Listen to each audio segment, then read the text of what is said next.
Hi friends, இன்றைக்கி பாலக்கீரையில் பருப்பு போட்டு எப்படி கடையலான்னு பார்க்கலாம். இந்த இலையை மட்டும் எடுத்துக்கோங்க, தண்டு இளந்தண்டாக எடுத்துக்கோங்க. பெரிய பெரிய காம்பாக இருந்ததுன்னா வேண்டாம், சின்னதாக இருந்தால் கட் பண்ணி எடுத்துக்கலாம். இப்போ பருப்பை நல்லா வாஷ் பண்ணிவிட்டு ஒரு 2 விசில் வச்சு பருப்பை வேக வச்சு ஃபஸ்ட்டு எடுத்துருங்க.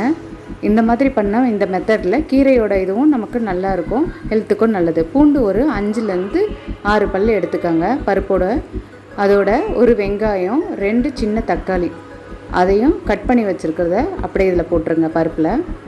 ஸோ பருப்பு வேக வச்சு பூண்டு, வெங்காயம், தக்காளி, பச்சை மிளகாய் காரத்துக்கு ஒரு 3 பச்சை மிளகாய் எடுத்திருக்கேன். அவ்வளோதான், இதை போட்டுருங்க.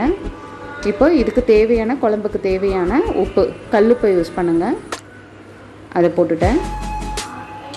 இப்போ பசலைக்கீரையை நம்ம வாஷ் பண்ணிவிட்டு நல்லா இப்போ கட் பண்ணி எடுத்துருக்கோம்.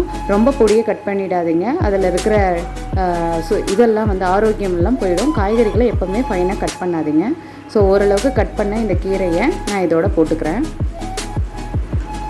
கீரை அதிகமாக தெரியும், ஸோ ஓரளவுக்கு தண்ணி விட்டு முங்குற மாதிரி பருப்பை மேலே எடுத்து போட்டு கலந்து விட்டு ஒரே ஒரு விசில் வச்சு எடுத்துக்கலாங்க. அவ்வளோதான், ரொம்ப ஈஸியாக இந்த பருப்பு கடையில் பண்ணிடலாம்.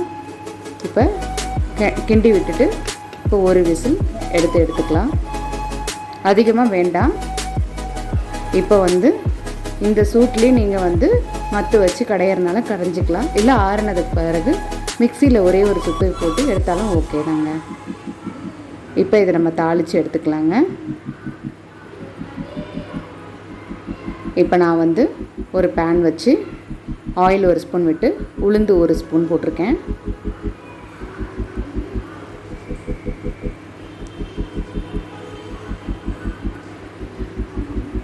கடுகு 1 ஸ்பூன் போட்டுக்கலாம்.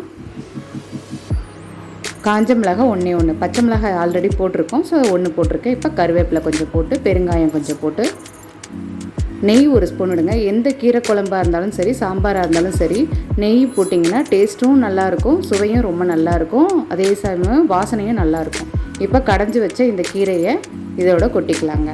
அவ்வளோதாங்க, ஆல்ரெடி சூடாக தான் இருக்குது இல்லைங்களா. ஸோ ஓரளவுக்கு கொதித்தோடனே புளி வேணுன்றவங்க லைட்டாக ஊற்றிக்கலாம். நான் இன்றைக்கி ஊற்றலை, ஏன்னா தக்காளியை நான் 2 போட்டிருக்கேன். ஸோ அந்த புளிப்பே எனக்கு போதுமான அளவுக்கு போட்டிருக்கேன்.